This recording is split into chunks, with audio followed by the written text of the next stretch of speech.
Alors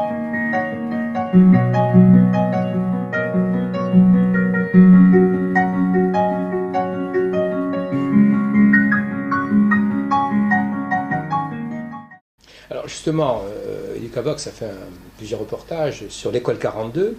Ses initiateurs disent qu'aujourd'hui l'école, telle qu'elle est, l'école traditionnelle, je crois qu'ils disent l'école traditionnelle d'ailleurs, ne permet pas de produire des dizaines de milliers de jeunes formés à la programmation, on en a parlé un petit peu, qui pourraient occuper les emplois du numérique dans l'économie. Par ailleurs, ils accueillent des jeunes qui quittent nombreux l'école car celle-ci ne leur permet pas de réussir. J'ai pu interviewer quelques-uns de ces jeunes, c'est effectivement ce qu'ils disent. Alors, l'école est-elle à ce point inadaptée au monde numérique dans lequel nous sommes entrés? Là, vous posez deux questions différentes. La première, c'est la question de la culture numérique que je viens d'évoquer. Elle est nécessaire pour tous, ça me semble évident. La deuxième question, c'est la formation d'experts en numérique pour la société de demain et pour l'industrie de demain. C'est une autre question et je crois que là, la place de la formation au numérique est pleine et entière, et peut-être faudra-t-il se poser la question dans les programmes de savoir si cette dominante informatique et numérique doit être plus importante, mais est-ce qu'elle doit être plus importante pour tous ou pas? Ça, c'est une vraie question. Alors, parlons du métier d'enseignant. On voit bien que la marge de progression est grande. L'État est prescripteur pour ce qui concerne l'évaluation des élèves avec les modes d'organisation des examens, donc l'évaluation institutionnelle. Est-ce une clé d'entrée pour faire évoluer les choix didactiques, donc la relation pédagogique? Alors, si vous parlez des examens, ils sont forcément interrogés, ne serait-ce que par la logique des compétences. Aujourd'hui, la question de l'évaluation, elle pose la question de l'articulation entre contrôle continu, contrôle en cours de formation, examen terminal. Dans la réflexion qui se déroule ou qui va se dérouler sur le collège, par exemple, forcément le DNB va sans doute être interrogé. Là aussi, c'est une question qui va être fondamentale.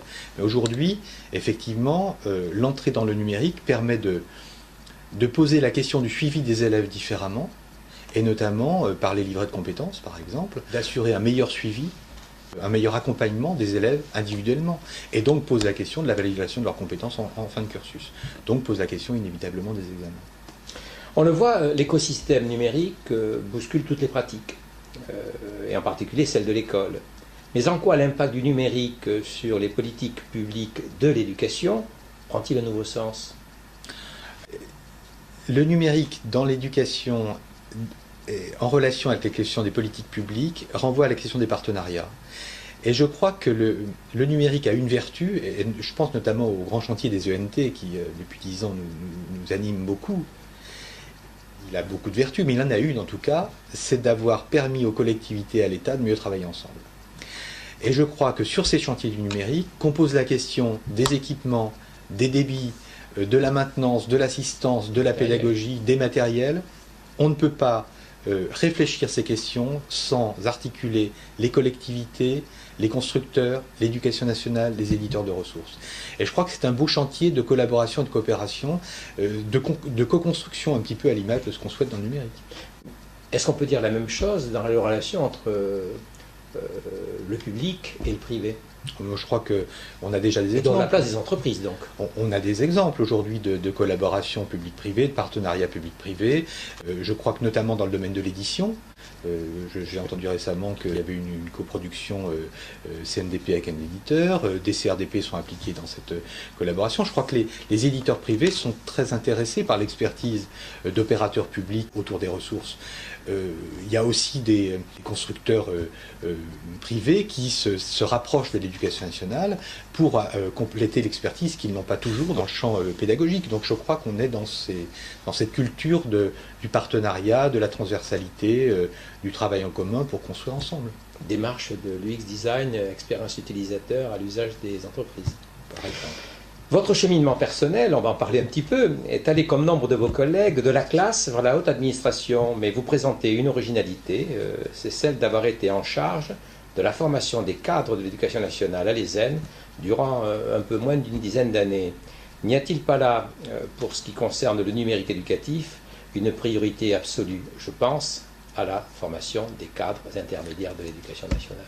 Ça, vous prêchez un convaincu, mais je ne suis pas le seul convaincu, puisque si dans la lettre de mission, au programme de travail que fixe le ministre, il souhaite mobiliser la réflexion de ces 4000 inspecteurs, c'est bien parce qu'ils misent aussi sur le pouvoir de transformation que peuvent avoir ces cadres intermédiaires ou ces cadres supérieurs dans l'éducation nationale.